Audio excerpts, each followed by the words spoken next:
Good afternoon.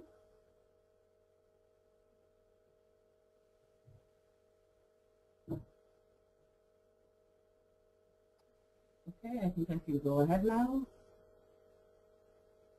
Good afternoon, this is Yolande Charles, and I'm going to be doing a presentation on governance and strategic leadership as part of the series of e-learning brought to you by Ontario Trillium Foundation and Citizen and Immigration Canada, sponsored by OCASI. If you need to have any more information, you know the website at www.ocasi.org or www.settlement.org or www.settlementatwork.org. So today's presentation is about 15 minutes, and it's going to cover the topic of governance and strategic leadership, specifically in relationship to orientation. So we're looking at orientation for new board members as well as existing board members. I'm going to introduce myself. As I said, I'm Yolande Charles. I'm from YC Consultant. My previous experience in the field is I'm a settlement worker previously, also a manager in a income information specialist program. I've been on several boards across Canada, both as chair as well as a board member. I'm a facilitator and trainer within the settlement sector as well, and an avid softball player and trainer. So as I said, my name is Yolande, and I just wanted to check in and see who else is in the room with me. Okay. Our objective for today basically is to give you a greater understanding of board orientation. Why is it important? To help develop effective board procedures, to look at what should be included in a comprehensive board manual, to explore the orientation timeline, to also look at recruitment process before election or before the appointment actually happens, and to look at what should go into a board orientation manual. The orientation part of welcoming board members is very important because it gives them an opportunity to make them feel at ease. It's very important that new members as well as existing members feel that there is value in the skills and expertise that they're bringing. And the more information that could be shared up front with new members helps this process to be fluid, to be smooth. So the question that we ask ourselves before we start is, what do board members need to know in order to enable them to do their best jobs? So if you have questions or you're not able to hear me properly, can you just type in the right-hand corner box and let me know? At this time, I'd also like to know if there's anyone in the room that needs accommodation, so via the larger print or me speaking slowly or any form of accommodation that is necessary. I would appreciate you taking a few minutes to just type that in. Thank you. Again, welcome, and I appreciate you taking the time for the next 15 minutes to spend with me going over strategic leadership models. So here we go. So the objective for the orientation when you do board orientation is basically to develop a process to provide new board members with precise information on their role. What exactly are they going to be doing within the timeline that they're volunteering to be there? To provide information about the organization, both in your roles and responsibilities. So historical information about the organization. How did it come about? Why does it exist? What purpose does it serve in the community? To build a relationship amongst the old and the new members, as well as to expose the new members to the ongoing staff members and service that is in the community that they provide. It's also to promote support. So as a new board member, where do you get support? What type of support are you going to need in order for you to achieve your job, your task, as well as to look at agreed or shared operational stance. I think most orientation it's important that board members get answers to at least, if not all of these questions, to the majority of these questions. So what skills and knowledge do each board member bring? What do they need to know and learn in order for them to do their job? What is the function of this particular board? What is the operational principle? What resources are available to support them so that they can do their work? How often do they meet? And with whom do they communicate when they have issues? Basically, organizational structure. How do they facilitate meetings? What exactly is a meeting? How long is the meeting? Structure of the meeting. Will you need outside help? So do you need legal consult when you're signing contracts? Financial advice as you're about to do year-end financial statements. Basically, what support do you need in order for you to do the job? What are the legal responsibility of being a board member? Is there a legal responsibility? How long is that legal responsibility binding? So after you've served your term, do you still have some responsibility for the things that you signed on to? And how will you make decisions when problems arise? What are the techniques that you use for that? I think those are the questions that most new board members want answers to before they can jump into actually taking on the role. Orientation serves the purpose of being able to answer those. So orientation isn't something that should happen. It's the same as recruiting. It's an ongoing process. Most people think that it's a one-time thing. You bring the board together, the board together after you've been elected. You say welcome, and then you give them the manual and away with it. Actually, that is a misconception. For you to have a strong board, it should, your first meeting, the first connection with any member of the board or staff should follow or be in conjunction with a planning session. And what I mean by a planning session is a strategic plan where you sit and you vision as a new member with the old member, where's the organization going within the timeline that I'm going to be sitting on the board. So terms that you may sit at the board can be 1 year, 2 years, 5 years. So how do we then ensure that we're all on the same page? So part of the orientation is to give the historical perspective so that everyone is on the same page before huge decisions have to be made. It's also providing background information, because one of the things that happens is if you're not part of the sector, you really do not have enough information that you can, first meet and make a decision, vote on an issue. So you also need to know what outstanding issues were there before you took office. So all of those things need to happen as part of the orientation. And it also creates a comfort and an ease for the new board members if they're then able to understand those key objectives. So when I first volunteered many years as a board member, I remember being given a manual and the chair of the board walking away and basically saying to me, read this manual, our next meeting is in 3 weeks and we'll see you then. And I felt overwhelmed. And part of the process of doing this series is to try and ensure that new board members do not feel overwhelmed.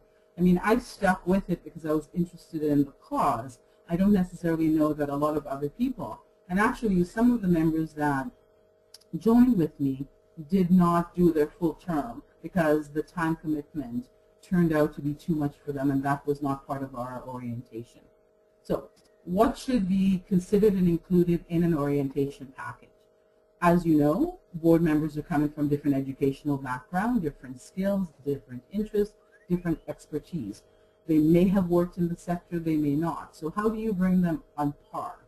So those are things you have to think about before you start looking at the board orientation. So one of the things, and I'll talk about 5 points here, that should be included in the orientation.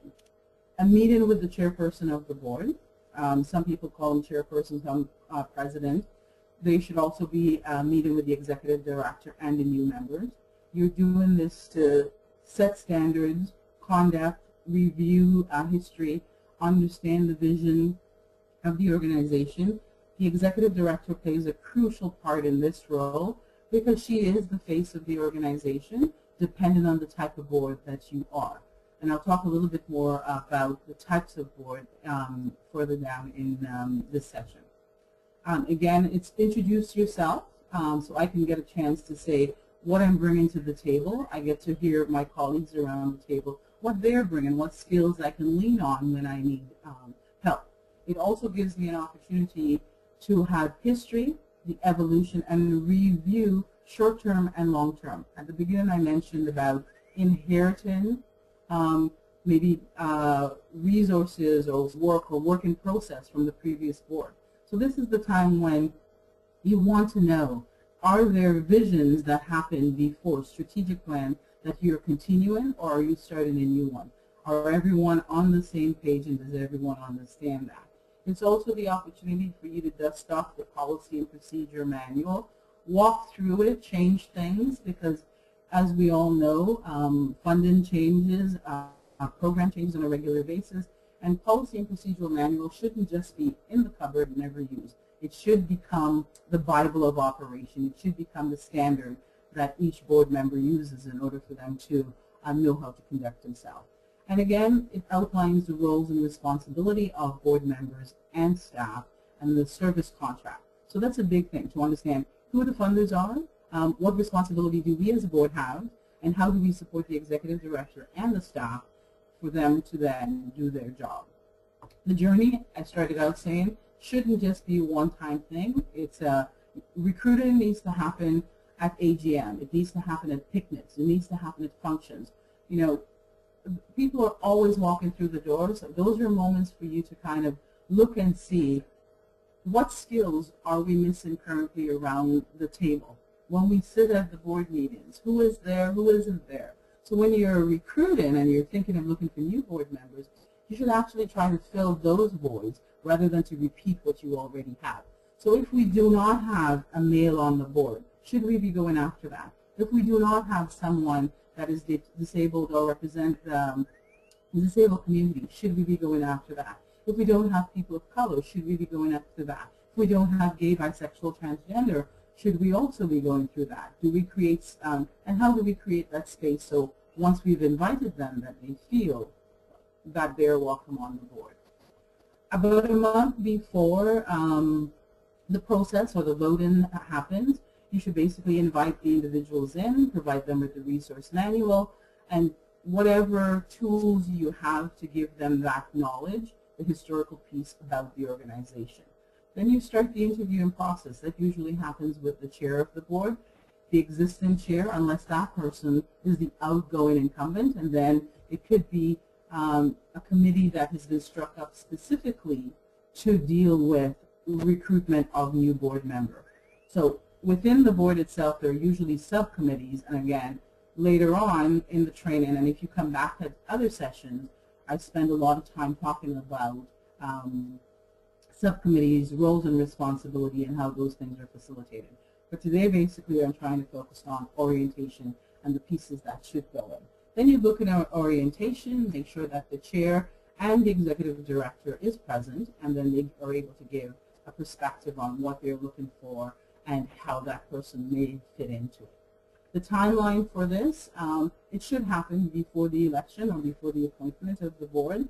Usually at the AGM, people are voted in, so all of the meeting, you cross the T's and dot the I's before the AGM, because at that point you want to go forth and make recommendation with confidence that this person not only fits with the resources you're looking for, but they're a fit based on the current and existing board. Because there's nothing worse than bringing a bunch of people together and there is no fit, and then you spend more time putting out fires than you actually do in the work. And that's what you want, is you want people who are able to come and within, you know, a month of orientation and conversation with the executive director and staff and reading the previous minutes, they're then able to step into their job and do so. So provide them with printed materials, try and do a face-to-face if possible. With the new technology, we're using Skype and other forms. So I still think it's important that we do that face-to-face. It personalizes it. Provide them an overview of the mission, the vision, the goals, the objective of the organization, the background information. I can't stress that enough, how important it is that you give that holistic information to new board members. It's the piece that's going to make them want to stay, buy into the process, and it's also a way for them to take away information and really reflect, do I want to step in to this role? Do I have the skill set necessary to do that? The other thing that you have to make sure that new board members are aware of is the type of board. So are you a policy board? Is your role only making policies for the organization? Are you a collective where everything has to be done by consensus? Are you a governance board, or are you a management board? So that's something that you have to understand, because it determines how many hours a week of work this may entail for new board members. Nothing worse than you signing on for 20 hours a week and then it turns out to be 50 hours, another full-time job. Then you're not able to make your commitments and you're always giving your regrets. Then that does not help members at all. So it's a chance for you to also clarify if their expectation truly meets with what it is you're looking for. So are they the right fit? And it's okay to say no to prospective board members. It's better to say no at the beginning, because it will cut down a lot of the headaches that you may later have if that person is not the right fit. So after the election and the whole piece of the vote has happened and they've been approved, you provide detailed board manual. Some organization has been very good about designing manuals that basically tells terms of reference and all the stuff that is necessary. Some do not. Start with what you have, and then as a new board member, maybe a committee could be struck to help you design that for future board members. Arrange meeting between members that are individuals in the organization. So there should be a tour. Take around, show where the executive director is, the staff, the program. Give them leaflets so they understand. And they also understand what jobs are being done and by whom. Discuss the options for committee. I talked a little bit about subcommittee within the board. In order for the board to get the work done, you have to strike different committees. So you end up having fundraising committee, or you end up having board recruitment committee, or you have planning committee or evaluation committee. And the chair of the board's responsibility is to then designate specific duties to these subcommittees in a timely fashion so that the work can get done. Because the executive director and the staff is waiting for approval, and they can't go forward with programming if we as board members do not get the work done, right? And it's important as well that you match the committee member with the interests. So those are some of the key points that needs to happen again. Information is key. I think if we share as much information in the beginning, it's a way of problem solving before problems happen. So a strategic approach to is have a handbook that describes the vision, sector terminology, and what I mean by that is if you are a organization that has specific, for instance, a settlement community, most people would know what an SPO is if they're not part of the settlement community service provider. They would know what iCare is if they're not part of it. They wouldn't know what CIC is. So give terminology so it makes it, again, easy for board members when they're reading reports to understand it. Put it in context. Give them organizational charts so that they know how things have flow within the organization. Give them a description of the service that is provided. Job description of the board and the role that they're taking is key, key, key. Can't highlight that enough. Job description. Know what it is. Like if you're an employee for two years. It's a voluntary sector, but you'd still like the job. You've taken on a job for 2 years. You should know what it is that you're taking on. In terms of reference for the executive committee, for the vice chair, for the treasurer, for the secretary, all of those things. Staff structure, role, list of committee, board policies, all of those things need to be included. The other thing is the manual, that it should be concise. I do not want to go home with a 400-page manual to read. The likelihood is I will not read it. Whereas if you give me a little brochure and it gives me a synopsis of everything, it's enough to whet my appetite that I will want to read the more in detail. But if you sent me home with a binder, the likelihood is I'd take the binder home, I'd go to bed and I'd fall asleep, and I would not be educating myself, and it defeats the purpose. So quick references, handbook, easy to read, general information, outline the Constitution, the bylaws, the terms of reference, what strategic plan has been done, when was it done, who was it done by, Did you have success with it? Evaluation, all of those things need to be there, as well as staff job description. Another piece is board policy and procedure, code of conduct. Key again to success. What do you expect in a meeting? Are we going to be beating each other over the head if we don't agree? Oath of confidentiality. When you leave a board meeting, do you talk about information that has been passed and shared? Small community, you may choose not to do that. So it's important that you have confidentiality. Harassment policies, abuse policy, and especially in the last couple of years, we've had the Ontario Disability Act, we've had safe space stuff. So you want to update, and if it's not updated, you want to ensure that new board member understand what that means for the service within your organization. Conflict of interest, huge one. Where more laws are broken is through conflict of interest. Declare it at the beginning, let board members know how to declare it. Do you get compensated for your travel? Which part of the travel do you get compensated? So if I go and buy lunch for a board meeting, do I charge the organization for travel? Do I not? Those are all things that needs to be determined. A nomination procedure. How do you recruit new board members? What are the steps involved? Financial structure, policies. Who signs check? In the news on a day-to-day basis, we hear about people going off to Guam, having taken $3.5 million and bought a house, and they're having retirement early because they've been the sole signing officer. So it's important that you understand that not one person is responsible for signing any check on behalf of the organization, and the policy that has been developed to ensure that no one person gets their hand in the till. Liability insurance. So do you have liability insurance for your directors? So if you get sued, who covers it? If you make a statement that turns out to be fraudulent, how will you protect it? Those type of stuff. Risk management. Very, again, key. Who deals with media? When the media calls to say the new government has set the following precedent, do you have a staff member who does the media piece, or do you have media committee within the board? Those are all things I need to do. No. The financial statement, is it up to date? Make sure that there's an up-to-date one in the package. A copy of the current budget. How much money exactly am I responsible for?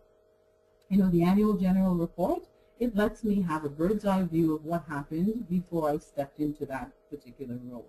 Most recent income statement, how much money do we have in the bank? How much money are we owing? Are we a deficit? All of those things are important. And then the other piece you might want to include is goals for the upcoming year. Copies of the previous minutes so that you know what was said by whom, what are you responsible for.